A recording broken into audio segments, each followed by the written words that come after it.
Nah, pada kali ini kita kembali bertemu di channel Sirin Parista. Kali ini saya akan mencoba menjelaskan cara pembuatan SKP tahun 2022. Nah, jadi sekarang itu kita berdasarkan Permenpan RB nomor 6 tahun 2022. Nah, di mana di sini diatur tentang pengelolaan kinerja pegawai aparatur sipil negara. Nah, jadi untuk tahun 2022 ini itu ASN wajib membuat SKP berdasarkan Permenpan ini. Nah, di mana ASN yang dimaksud itu adalah PNS dan P3K. Nah, jadi kalau sebelumnya di tahun 2021 kemarin P3K belum diwajibkan. Nah, pada tahun 2022 ini P3K juga diwajibkan untuk membuat SKP. Nah, jadi sebelum kita masuk di format yang sudah saya buat, ini kita coba lihat dulu format yang diberikan di Permenpan ini. Nah, jadi sebenarnya untuk bentuknya itu hampir sama dengan SKP 2021 kemarin, tapi untuk sekarang itu sudah tidak ada nilai. Jadi untuk penilaian itu diganti dengan evaluasi. Jadi sama juga tata cara pembuatannya. Untuk yang JPT itu dibedakan SKP-nya sendiri dengan SKP pejabat administrasi, kemudian fungsional umum dan fungsional tertentu. JPT dia beda. Jadi sama seperti kemarin, JPT beda sendiri. Untuk jabatan administrasi, jabatan fungsional dan tertentu itu sama.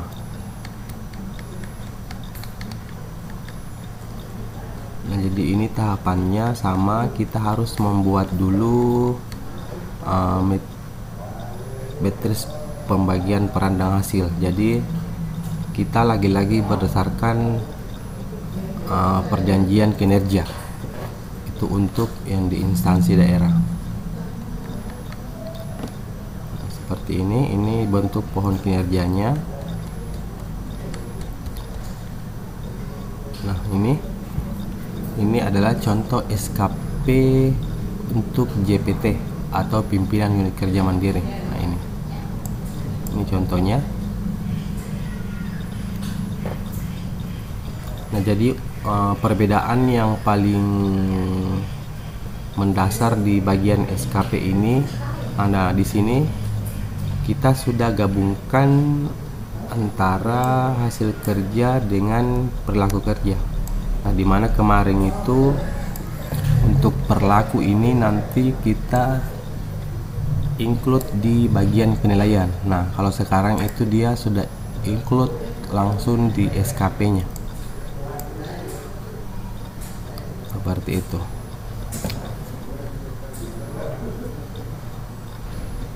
Nah, jadi untuk modelnya sendiri ada pendekatan hasil kerja kuantitatif, ada juga yang kualitatif. Nah, jadi ini tergantung instansi pendekatan mana yang akan digunakan. Jadi ini masih contoh untuk JPT. Nah, sedangkan di sini untuk pejabat di bawah JPT, contohnya misalnya fungsional seperti saya. Di sini ada dicontohkan. Nah, ini contoh matriks pembagian peran dan hasil. Jadi seperti ini. Nah, jadi nanti contoh SKP yang akan saya berikan itu berdasarkan format yang diberikan di Permenpan ini. Jadi mungkin kita langsung masuk saja di contoh SKP yang saya sudah buat. Jangan lupa disandingkan dengan Permenpan ini. Jadi untuk format ini bisa jadi acuan untuk Bapak Ibu dalam pembuatan, tapi kita sambil menunggu arahan dari BKN. Nah, seperti ini. Jadi kita mulai dari sasaran kinerja pegawai di sini. Nah, jadi untuk sasaran kinerja pegawai yang saya gunakan di sini adalah pendekatan kuantitatif. Nah, jadi modelnya hampir sama dengan kemarin ini. Nah, di sini ada rencana hasil kerja pimpinan di intervensi. Jadi sama, ini kita ambil dari PK, perjanjian kinerja JPT. Nah, seterusnya kita jabarkan ke rencana hasil kerja kita di sini. Sama bentuknya seperti kemarin. Di sini ada aspeknya, aspek kuantitas, kualitas dan waktu. Nah, ini ada IKI-nya, indikator kinerja individu. Kemudian berapa yang kita targetkan dalam 1 tahun. Jadi ini di sini kita isikan periode penilaian Januari sampai Desember 2022. Nah, di sini ada untuk tambahan. Nah, kemudian di bawah di sini ada perilaku kerja. Jadi ini yang perbedaan yang cukup mendasar juga. Di mana pada SKP sebelumnya ini perilaku kerja di sini tidak ada. Kalau sekarang itu langsung di-include di sini. Nah, jadi untuk perilaku kerja itu kita berdasarkan core value ASN berakhlak. Jadi mulai dari berorientasi pelayanan, kemudian akuntabel dan seterusnya. Jadi seperti ini model SKP pendekatan kuantitatif. Nah, jadi ini model SKP untuk jabatan fungsional umum, fungsional tertentu maupun jabatan administratif. Nah, selanjutnya berdasarkan dari Permenpan ini,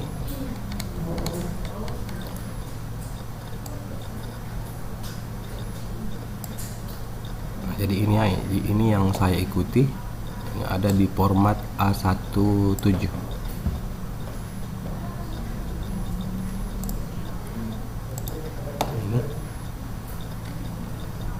Ini ini hanya utama, saya rubah dulu. Di sini tambahan.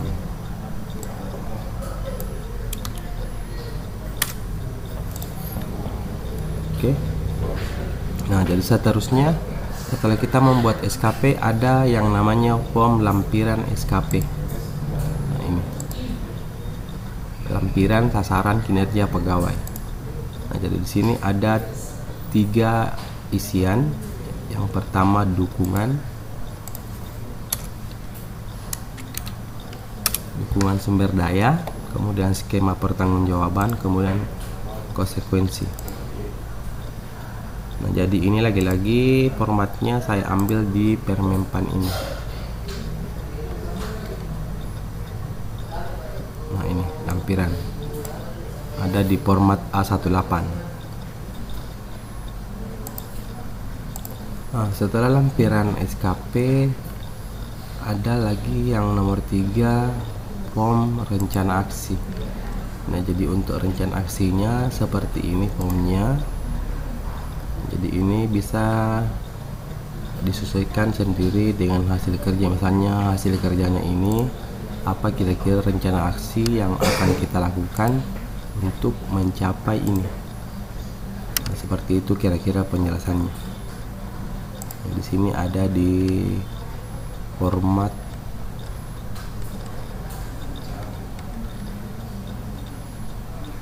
format B11 di rencana aksi.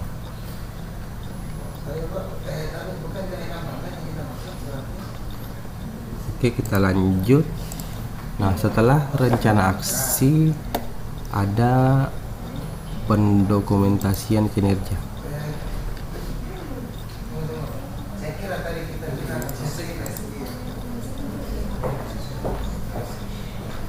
Nah, ini mungkin belum saya rubah ininya, pendokumentasiannya. Oh, ini. Jadi pendokumentasian seperti ini. Sepertinya lupa saya.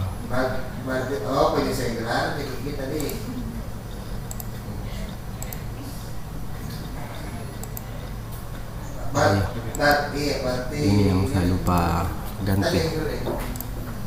Jadi formatnya sudah sesuai, tapi di sini lupa saya ganti. Pendokumentasian.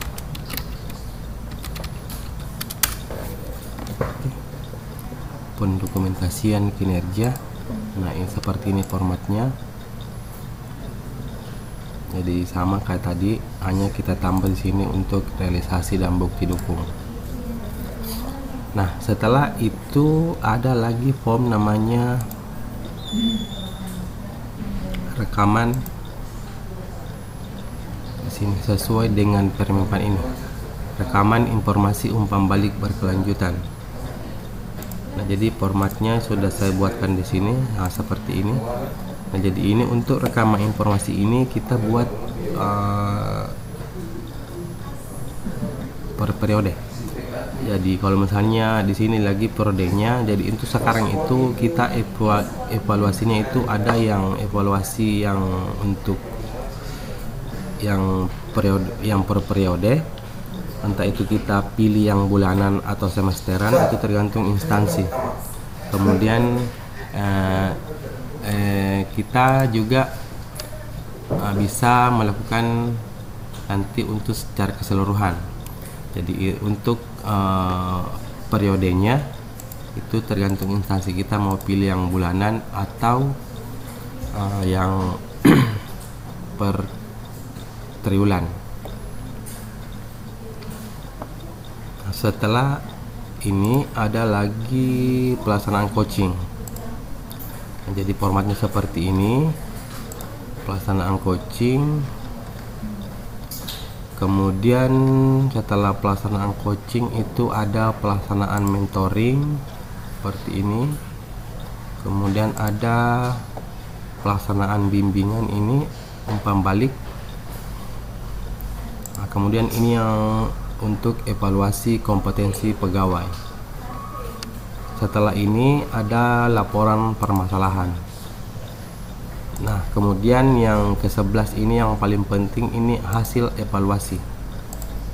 Jadi kalau kemarin kita ada penilaian SKP, sekarang itu digantikan dengan hasil evaluasi kinerja. Jadi hasil evaluasi ini seperti yang saya sebutkan tadi, evaluasi itu instansi bisa memilih mau evaluasi per bulan atau per triwulan. Jadi itu dua pilihan, bisa bulanan atau triwulanan. Nah, kebetulan kami di sini memilih periode triwulan. Jadi di sini hasil evaluasinya per triwulan. Ini contohnya hasil evaluasi untuk triwulan 1. Jadi formatnya seperti ini. Nah, jadi di sini untuk hasil evaluasinya itu sudah tidak lagi menggunakan angka-angka seperti kemarin, misalnya 100%, misalnya 180. Jadi di sini sudah digantikan dengan kata-kata atau umpan balik dari pimpinan. Di sini seperti ini contohnya. Nah, misalnya di sini di hasil kinerja 1, nah di sini pimpinan bagus dan harus dipertahankan. Nah, seperti itu.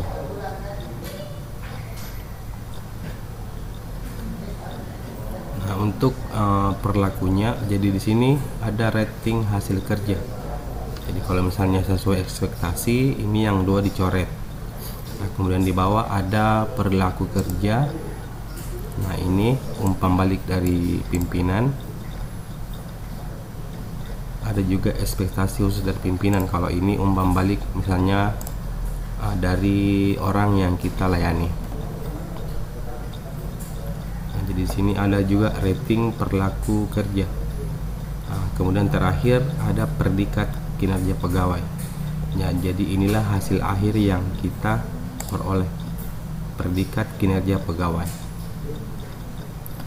Nah, setelah kita buat form evaluasinya, nah ini yang terakhir, dokumen evaluasi. Jadi ini akan ikut di hasil evaluasi ini.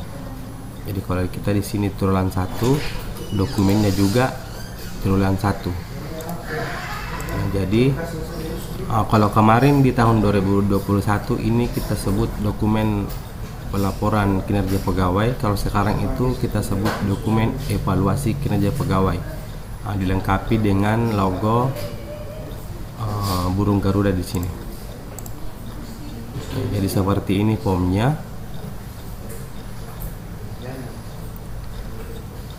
Nah, jadi ini form khusus kalau misalnya atasan langsung kita mau menandatangani dokumen ini.